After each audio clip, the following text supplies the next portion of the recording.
Hi, everyone, and welcome to today's program, Performance Measures for Nonprofits. My name is Ken Inadomi. I am the chair of YANA, the Yale Alumni Nonprofit Alliance, and it's my pleasure to introduce today's speaker, John Scott. But before we hear from John, I just wanted to mention that today's webinar is really the continuation of an ongoing conversation that YANA is hosting, and it's designed to really provide the very latest content and the most timely material for social impact leaders today. I should also say that YANA is a 100% volunteer-led organization, a nonprofit, and similar to National Public Radio, we depend on your support, your contributions to help sustain our work. So if you derive any benefit from any YANA events in the past, any seminars, any webinars, today's webinar, please consider becoming a supporting member. No gift is too small, and your contribution will go a long way in supporting our work and mission. Now it's my pleasure to introduce John Scott. John is a consultant with the National Executive Service Corps, NESC, and NESC is a consulting firm and an executive search firm that serves nonprofits nationwide. We're delighted to have John today. He's an expert in the whole field of impact metrics, and after his talk, we're going to provide plenty of time for Q&A. So now, here's John. Good morning, everybody. What Ken didn't mention is that I'm an amateur consultant. We're not paid for our work. We're all volunteers. I operate up in the Southwest Connecticut area, and we serve a great variety of nonprofits in terms of size and their reason for being.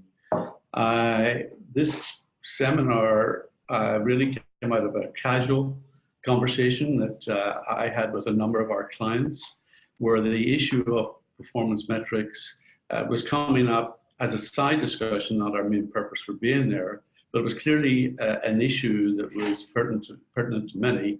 And it just happened to coincide with something that I had been involved with at the corporate level when I was during my working career. And so I had a personal interest in it, and I was curious as to whether nonprofits were dealing with the same issue that we would have done in the corporate world. And I'm going to switch over to the presentation mode now and take you through the presentation.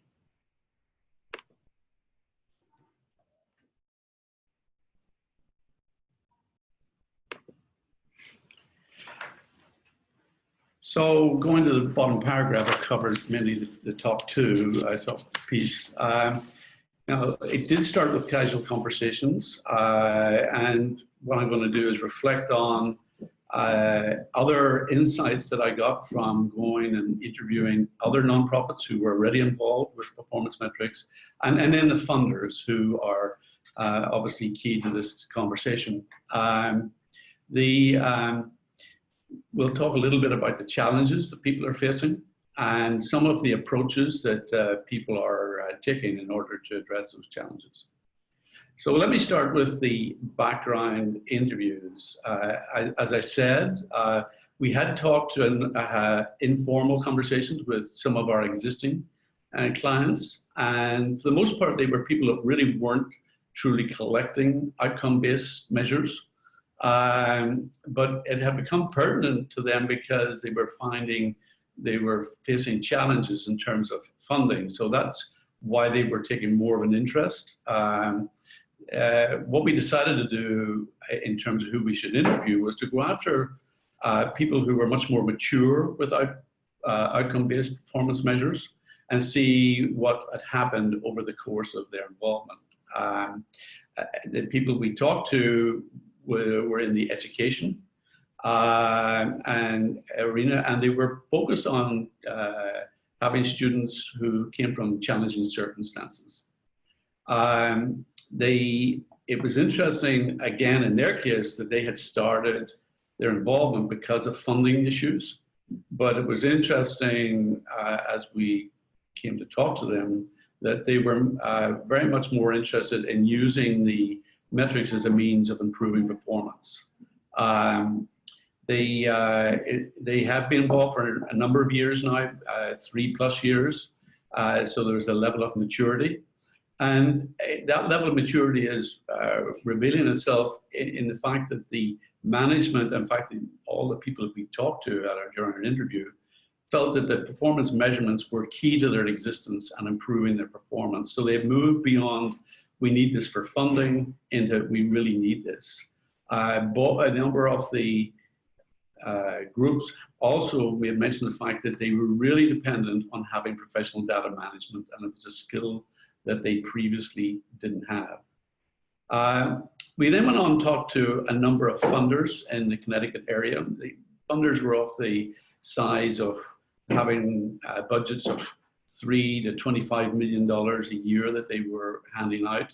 And it was interesting that at least one of the funders talked about themselves as being investors. And I think that's an interesting change in nomenclature, because the investor is really looking for, where can I put my money in order to deliver a change? A funder may well be looking for the same, but often is looking at it more from, what is the service I can provide? So it sounds subtle, but I think it's more than that. The majority of the people that we talked to did require outcome-based measures. One of them did not. It tended to be at the low end of the scale, and they were, for the most part, supporting smaller nonprofits. It almost sounds sort of contradictory. They did tell us that the majority of nonprofits don't use outcome-based measures, which so it sounds like they're asking for it, yet most people don't have it, and it's to do with the size of the operation. To date, they really haven't needed to get involved with the measures. They're still getting funding, and sometimes the type of nonprofit that they are, it really doesn't lend itself to long-term outcomes. And I'll give you an example there. Type of metrics that they're used for results-based accountability is certainly in Connecticut something that is widely used, probably because the state is it's something that the state would look to, and it's certainly the majority of the funders we talk to were looking for that approach to it. One of the funders that we talked to were much more inclined to be focusing on return on investment, a bit like the Robin Hood Foundation would be in New York City. The funders, certain funders, I guess the best way of putting it, were really looking for particular outcomes from the nonprofits that would help support a change in the population in general that they were focused on. So it wasn't just a case of, I need to know what you're doing. It's also, I need to know that whatever you're doing is actually helping the greater cause within the population. Probably reflecting the previous comment I made, the need for data management is a challenge, and some of the funders did provide training. So I think moving forward, and we got into a conversation then about how do you develop these outcome-based performance measures. And I turned to an old tool that we had used many times in the corporate world. It's a very simple tool. It's the logic model tool, widely used by everybody in sundry, so there's a degree of familiarity. Like any of the approaches, it does start with the end and works backward to the mean by which you're delivering your service. And it really provides a key connection between the how, the what, and the why of what your operation is about. And it really, as you go forward with it, it does become very helpful in terms of identifying opportunities for you to change what you're doing. And in fact, one of the things that NESC found as we used it was that it allows us to compare where we are today to where we would like to be in the future going forward. So let me give you an example here. This is a logic model for a nonprofit. And I just start with the terminology. I've defined each of the terms, and I'm not going to go through them and read them in detail. my mother said, most people are better readers than you are, so let them read it themselves. So, but starting with impact and outcomes, I would think the only point I would make is outcomes tend to be relatively short term. Impact can be a long way off. And I think that's a key fact to keep in mind. The outputs and activities really define what you're delivering and talks in terms of both qualitative and quantitative aspects of what you're doing. And the input is, well, and that's what I'm doing, but this is the other aspect is how am I going to do that? And it talks about the resources that you're going to need. The way I think of it is you start with the effect, the top two. You then talk about the service that you're providing or delivering. And finally, you talk about the resources you're going to need to make it happen. So the example I've set up here, you can see the how, the what, and the why across the top. And we're going to talk about an after-school program. There's nothing magical about an after-school program other than the fact it's something that most people sort of recognize and understand. So I didn't want to pick some obscure example. So let's start with the why. And you can see that when you look at the why in terms of outcomes, which is where we're going to be measuring going forward, are things that you would see in a relatively short period of time. When I say relatively short period of time, maybe a couple of years, whereas the impact is something that you may not see for a generation. And so it would be exceedingly difficult to manage or to measure in the short term. So that's why you're doing it. That's your mission in life, and that's what you should start with. All too often, I think my experience is that nonprofits start at the other end. Here's the resources we have, and then they move forward into the why. You really should start with the why first and then move back. The what, the activities and the outputs. The activities describes, in essence, what you're doing, and the output describes how much of that you're doing. And certainly in my casual conversations with our clients, they will always start with the outputs. This is how many students we're dealing with. This is how many hours instructions, et cetera, et cetera. They rarely start with, well, here's why we exist, and move backwards. And I think it's a great lesson out of this very simple tool logic model as to what you should be doing. And I think the inputs and resources that you will need, financial and human, are sort of self-explanatory. There's nothing much to that. So I do like this phrase, though, that the impact is what we hope for, outcomes are what we work for. And I think, when you think about the impact, it's a long way off. So clearly, that's where we hope to get to. Whereas outcomes is hopefully something that we can see in the relatively near future. So there's nothing like quite applying the same challenge to yourselves. So we in NESC went about taking the same approach and seeing how we made out. And I have to say it was very revealing to all of us. And we were as guilty as everybody else. We started in the middle and we talked about how many projects we had and how many search placements we had. And it really forced us to think a lot more about the why we exist. And I thought it was very empowering. It was particularly empowering about, when I mentioned to you earlier, what would we like to be in the future going forward? So why do we exist in the future? It was additive to this. I'm not sure we would have figured that out if we were only looking at the what we were doing. So, I said earlier about funding, and I'll go to the phrase at the bottom of the slide. An output details the service provided, whereas an outcome defines the changes that have happened. And I think that phrase actually, in some ways, sums up what's happening with funding nowadays. So days gone past, they were probably happy enough for you to tell you how much service you were providing. Whereas today they're demanding to know what change you're going to deliver as part of your program. And it's not that you don't know that, but it's probably not been a focus of the conversation up to date. So having said all that, having talked to the various people, we started to think a little bit about, so what's been the challenges of making this a reality today in terms of outcome-focused performance measures. And I'll start with the key one, and I find this not only in nonprofits, but in the corporate world. If you're going to do a change, and let's assume for the sake of argument, this is something you haven't been doing before, there is a change in culture. And I say change in culture, I mean mindset and behavior. And it extends throughout the organization from the board level all the way to the practitioner on the ground. The conversations end up being different. The actions you take may be different.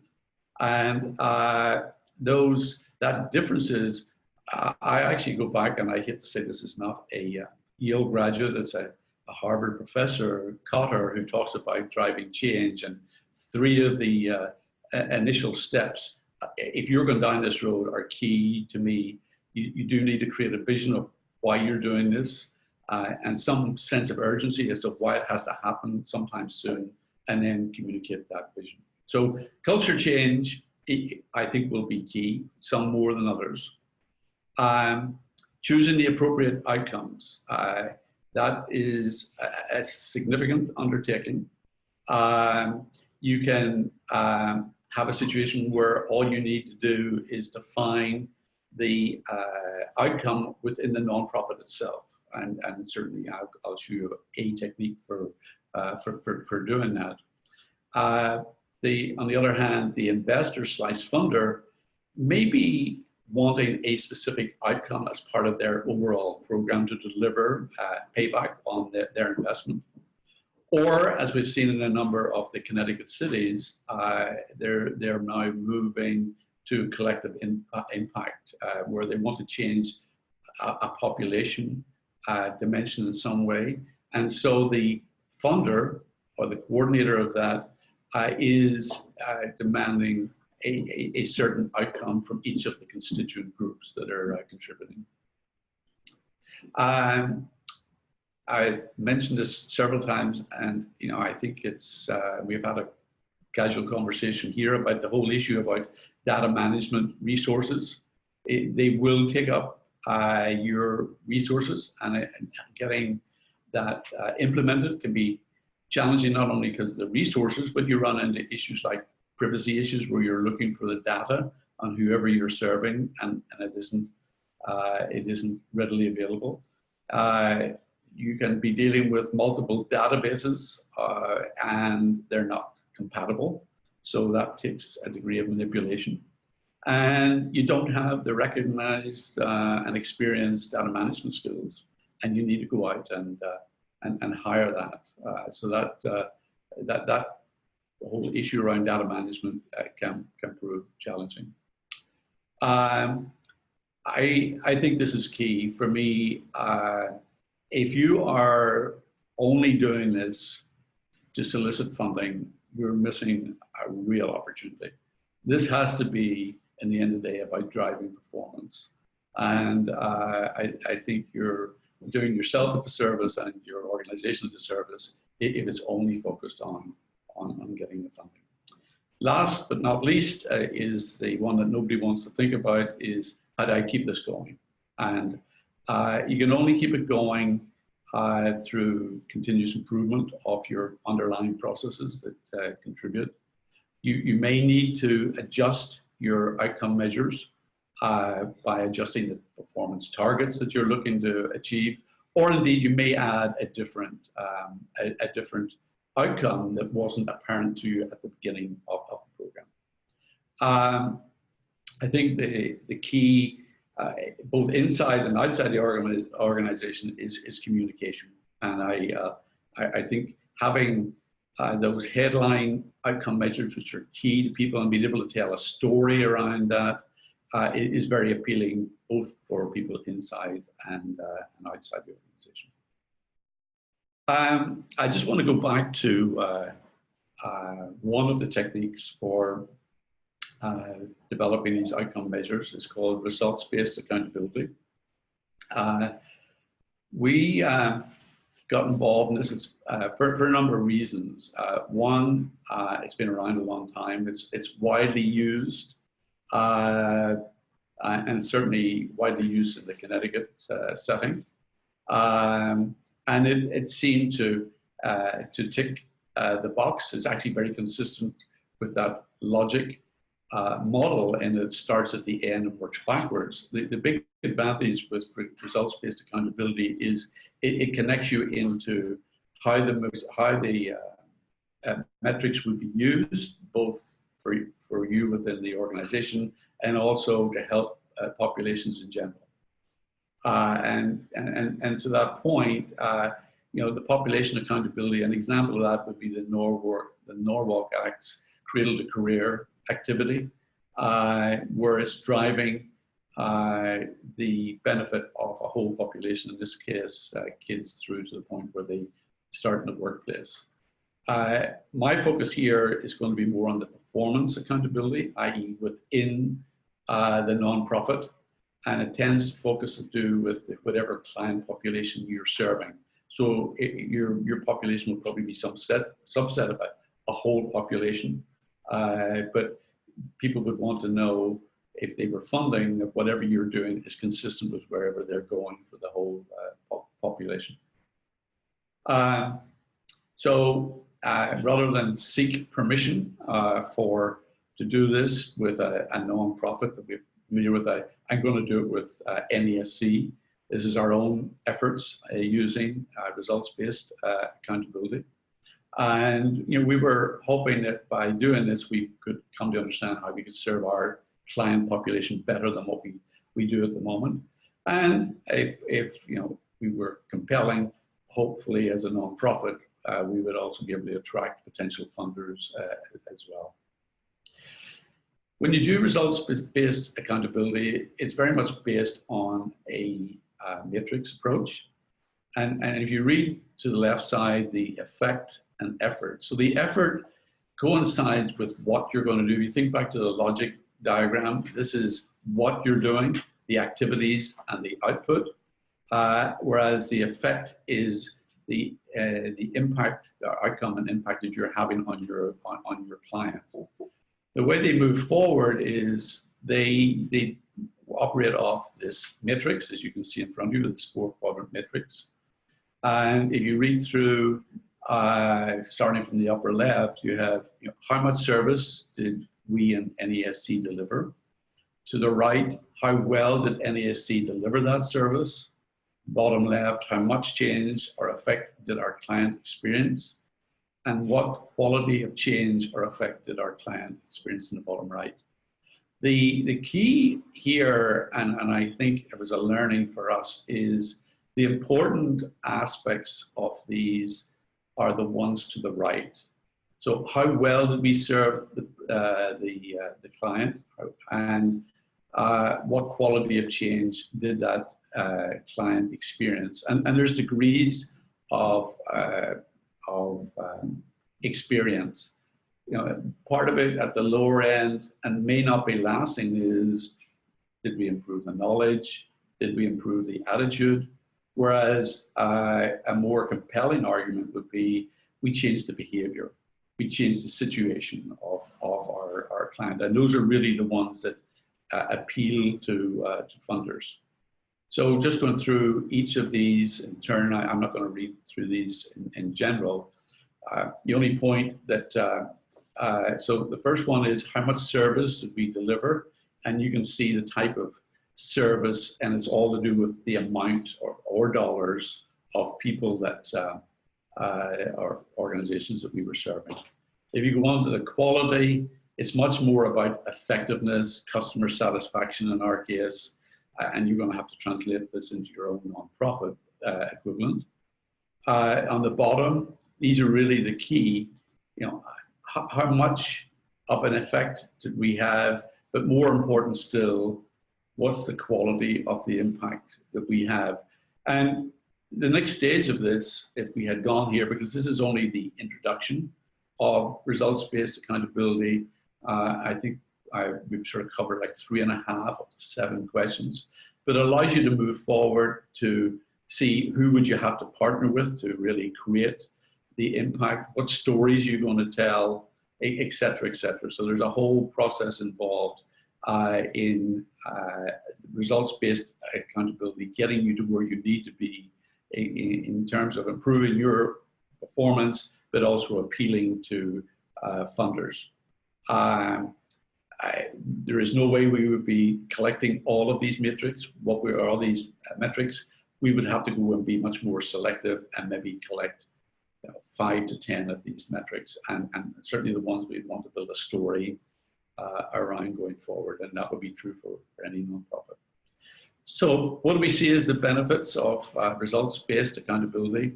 It's the widespread use of it, certainly in the Connecticut area, where it's being used by both private and government funders. I think that the fact that you can connect the performance of a program with the well-being of a population or people is a major plus.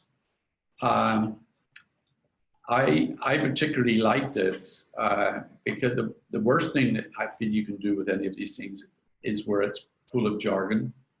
And as an old communication person in my previous life told me, are you trying to exclude people from this process or get them on board? And get them on board, use plain language and common sense techniques. And I think that it is relatively straightforward.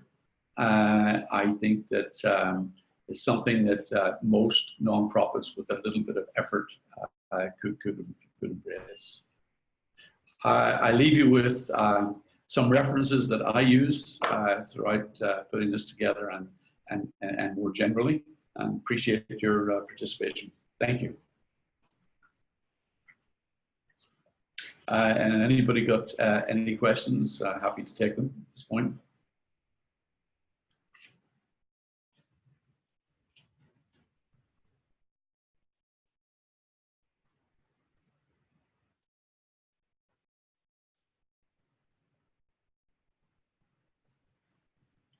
Okay. John, I have a question. When you were talking about the selectivity of metrics, right, at the end of your presentation, you said you had to really identify what you wanted to examine to help build a story. Absolutely. So could you expand on that a little bit and maybe give us an example or two of what you chose and how it helped build the story? Well, I think I'll go back to what I think the challenge is. So the challenge ends up being you select a metric that somehow means something to you. What you need to have is at least some of the metrics that actually helps explain what you do to a potential funder.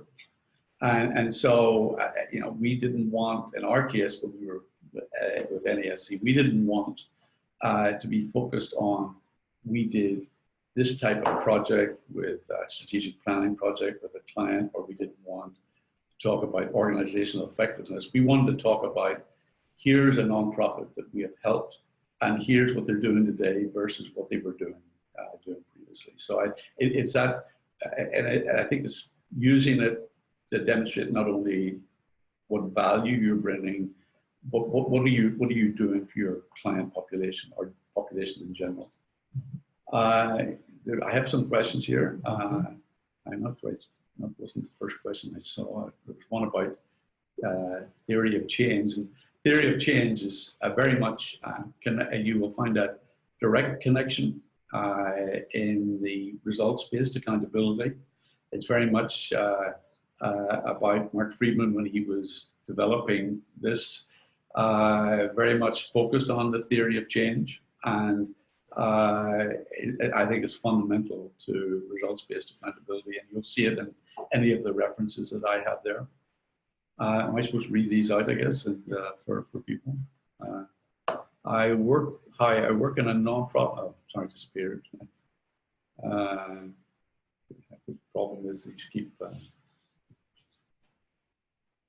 So theory of change I've done. Hi, I work in a nonprofit organization that works with grassroots groups to get policies passed. We also provide capacity building services, thoughts on potential metrics that would make sense. So I think the metrics that you need go to what you're doing for the customer or the client. What is the change that you are bringing to that client, and look for the metrics that are most relevant to that issue, but common across many of them. So something that you can relatively measure. I think Mark Friedman, when he talks about RBA, talks about finding things that are already measured or easily measured to start off with. Don't go to something that's complicated. So I think that would be my general advice. Let's see.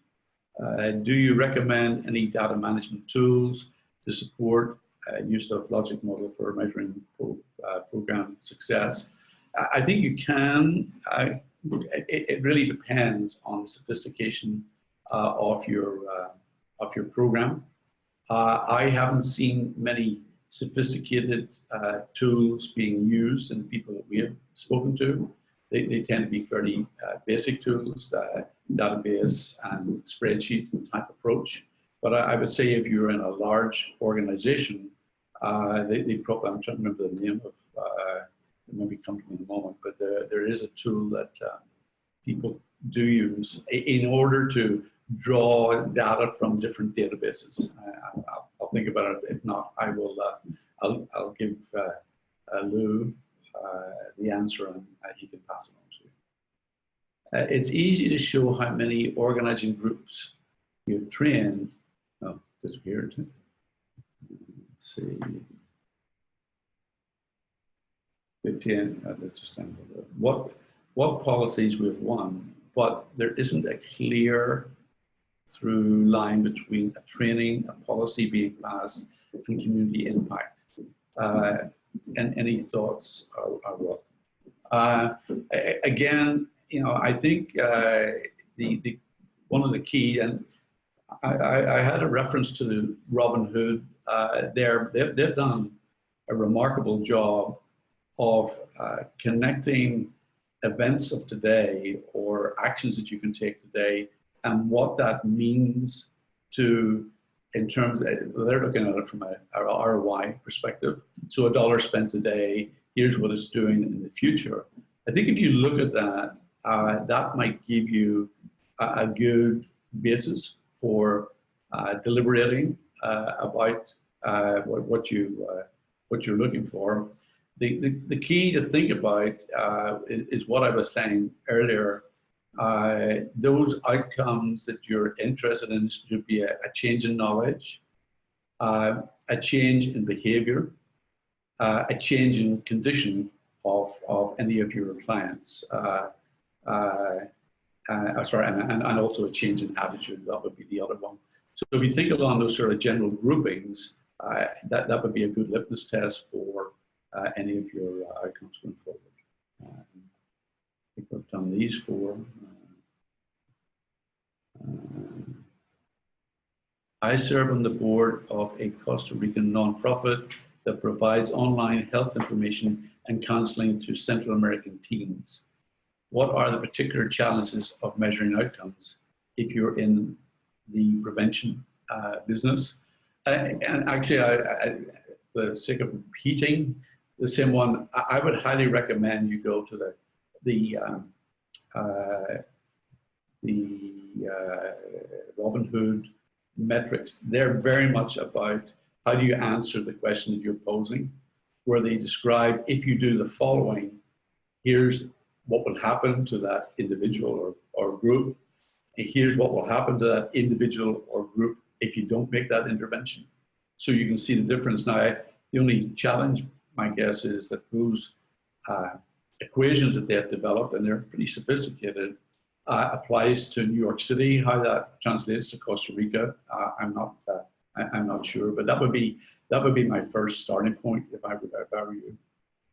Are there commonly accepted metrics to which you can point? For example, for environmental NGOs, are there US EPA data sets that point to environmental health?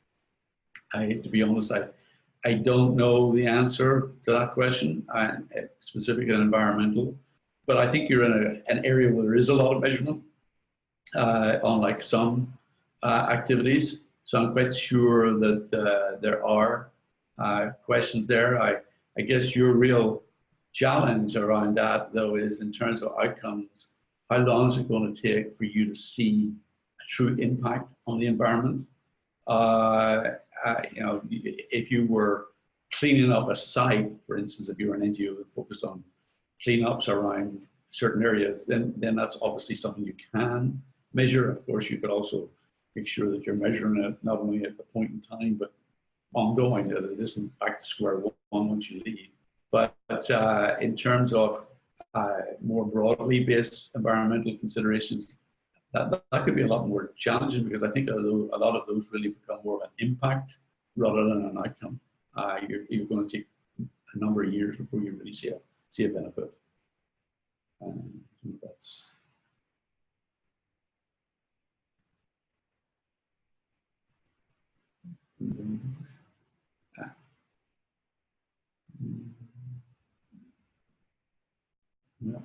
sorry, question for you. How can you plan to use a data-driven approach in both measure impact and implement processes, especially when measured? So how do you use a data-driven approach to both measure impact and implement process improvements, especially when the metrics are not right? So I think you have to start with the process improvements. To me, there's a horse and a cart here. Process improvement is what comes first. Impact, particularly if you're thinking of impact the way I defined it as long-term, will come second. So if you continue to improve your process, and there's a clear linkage between process and impact, then it will happen in due course. So my advice to you would be start with the process metrics first. Will we have access to the slide deck for today's presentation? I don't know that. Ken can answer that. Yeah, let me interject for that. We will make the slide deck available to all current YANA members. So again, another incentive to support the organization. Thank you. Thanks. I go with them.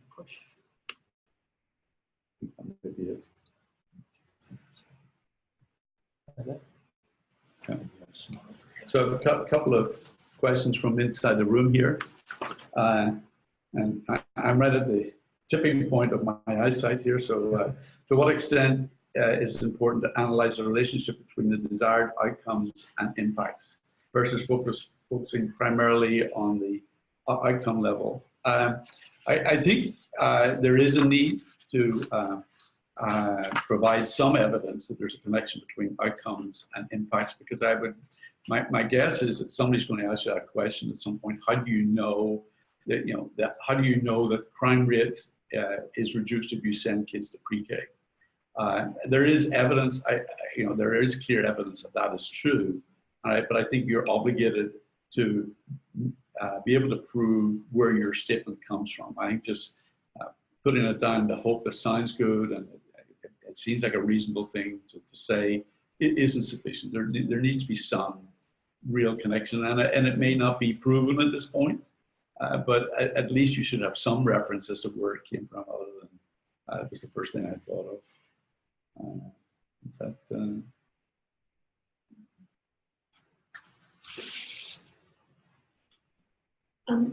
typically, who leads this work? Who initiates it? Who decides that this is a good idea? And then how do you get other people on board? Yeah, I think it is a good question. I think often who initiates anything is who's feeling the pain is the person who initiates. So that's a very Irish answer to a question. I think it's often the director of the operation, whatever the term is, general manager, director, where he is seeing both sides of the coin. And, he's working or she's working with a budget, and at the same time they're trying to make things happen in terms of the work they're doing. And so I think that's where it starts. Sometimes it starts from the bottom up, and where someone has come in contact with another group or seen the presentation, whatever it may be. And sometimes it's on the board level, and they're decided this would be a good idea for whatever reason. But it does go back to one of my issues with this is it can't be that individual that carries the canvas. Everybody needs to buy into this, because if they don't all buy into it and see the reason why, you're going to have problems at some point with what's happening. So another question that I had was, would you be able to describe some of your references, just in terms of who would want to use them? Sure. And for what purpose? Yeah, let me just, disappeared. I'll get the references here. I've got a hard copy of my presentation. I just need to remind myself of what they are. There's a mixture of references that I have here. The first one is by Robert Penna, is a good overview of why this is important. The results-based accountability is very focused on that particular technique of developing measurements. And what particularly good in that book is it puts everything in a complete context. So it's not just about delivering the measurements. Yes, it's that, but it's, how do you connect that to the wider benefits of society? Some of the things that you should think about as you're developing these measurements, et cetera, et cetera. So it's a complete life cycle, if you like, of results-based accountability. The third one, Leap of Reason, is similar to the first one. It talks in general about why managing through outcomes is a good approach. Sorry. The Kellogg Foundation, if you were wanting, I personally, I think logic model is pretty straightforward. I don't know if you necessarily need to get into a lot of background reading on it, but it's more that if you do, that's probably the ultimate resource that I find on that. United Way book measuring program. So it's that serves a very practical approach to developing it. Personally, if I were looking for a practical approach, I'd probably focus more on the results-based accountability. The third, the poverty fighting strategy, which references the Robin Hood Foundation, I find is a very short introduction as to what Robin Hood's about.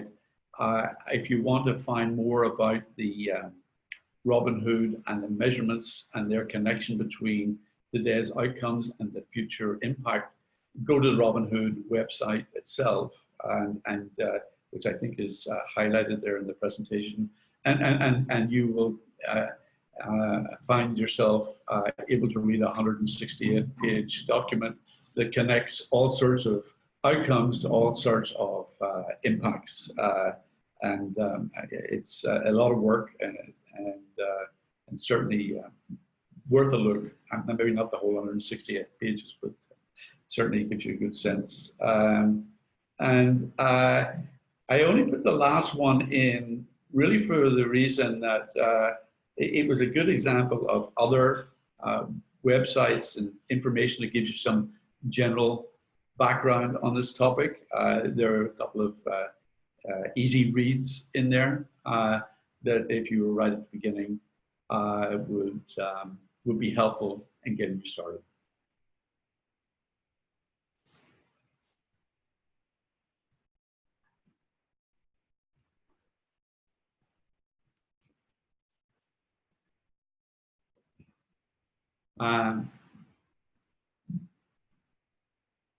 Yeah, I think that the the question is, have you seen nonprofits successfully undertake an RBA analysis themselves, or are they better served by engaging an outside facilitator consultant? So I would say the best approach I've seen is, I just try to remember the group. There's a group in Connecticut, and there may be other places that provide lessons on how to do results-based accountability. They're the Fairfield County Community Foundation. They run classes a couple of times a year. You may be able to find that other places as well. So I would certainly think you would need some instruction before you started it yourself. I do think there may be a role for a consultant as you get into it. When you become to certain maybe sticking points and debates, there may be some help that you might need at certain points along the way. But I would say start with the Friedman book. That would certainly give you a good point of reference. Look for any classes that might be given in your area. I've given you one for Connecticut. And then think about a consultant when you get to maybe certain points. Otherwise, you may end up paying for a lot of money that you don't really need to. Is that, I think,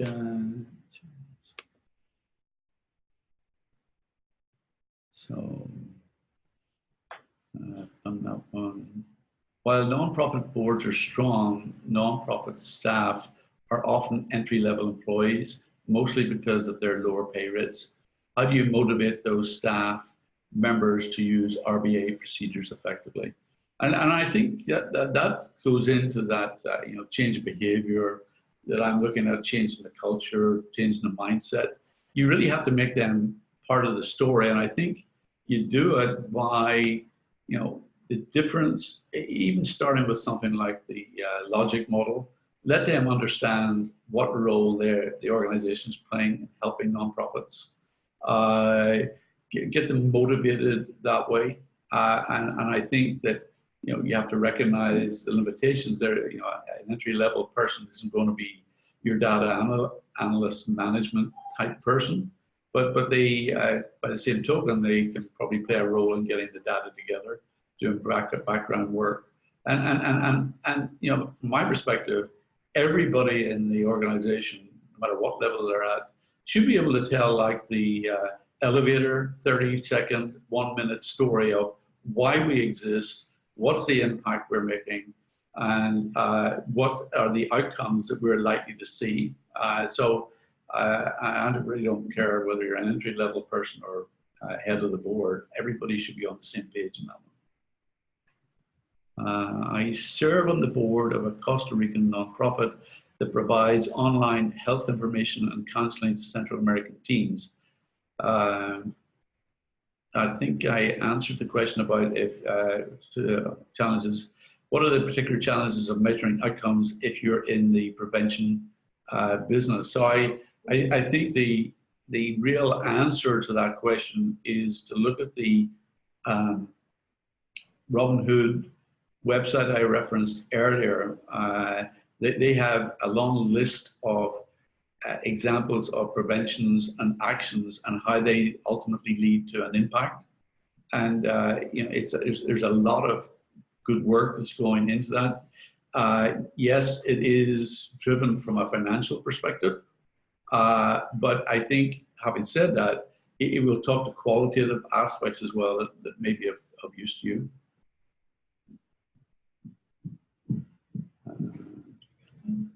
This one here. Thanks.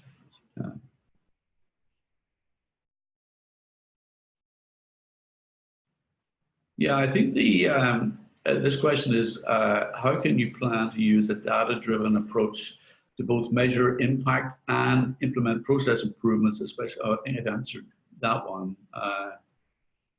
Sorry, there's a number of questions here I'm trying to, that one, I think. I think I've got these in various, We've gotten them all too. yeah.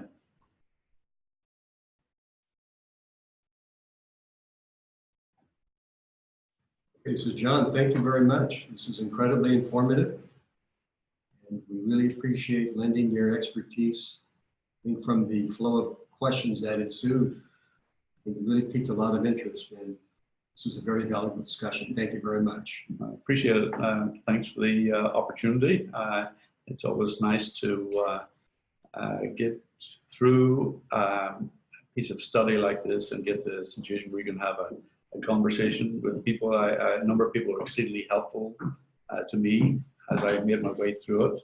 And we just hope that as we move forward with more projects within NESC, that when these casual conversations come up about outcomes and looking for funding, that we can really be of some help to the nonprofit. So thanks very much, Ken. Thank you. Appreciate it. Thank you, John. Thank you.